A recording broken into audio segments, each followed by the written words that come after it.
ុំចាំដីកុំណាខ្ញុំពេលនេះជួបវិបត្តិធំអ្នកភូមិទឹកភ្នែកគ្មានលហាទុកជួនលើក្រជាកាំងសេករស់ពឹងលើស្រែ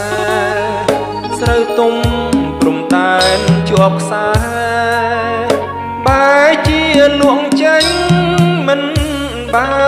នអូសេអូផ្លាំងស្រែប្រាំងខកខ្លួនស្ទើរយំសុំអង្វរយួនខ្សែដួនឲ្យសងគ្រោះប្រាគឺបនថោកថ្លៃ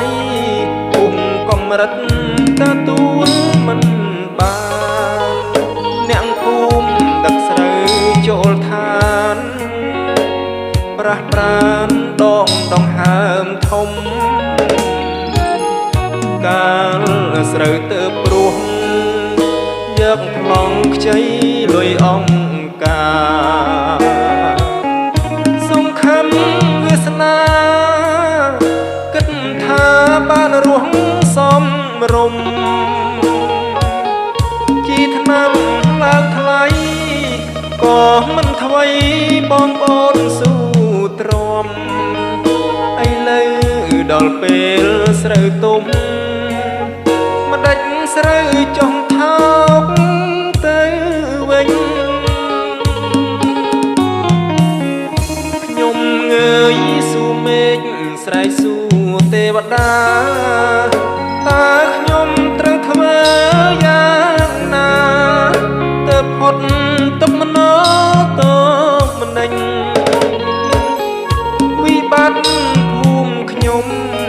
បានត្រឹមយំដោះស្រាយមិនចេញលក់ខាតទុកមិនចំណេញដូរវិញក៏ដូរមិនបាន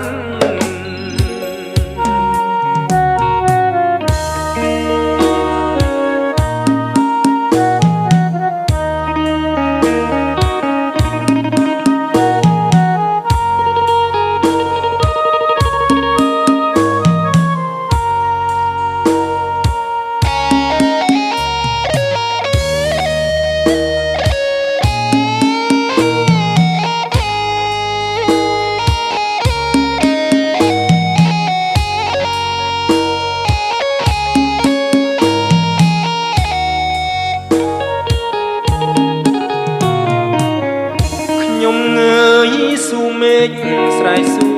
ទេវតាតើខ្ញុំត្រូវធ្វើយ៉ាងណាទៅផុតទុកមនោទោ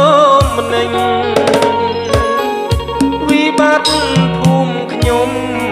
បានត្រឹមយំដោះស្រាយមិនចេញលក់ខាតទុកមិនចំណេញដូរវិញក៏ដូរមិនបាន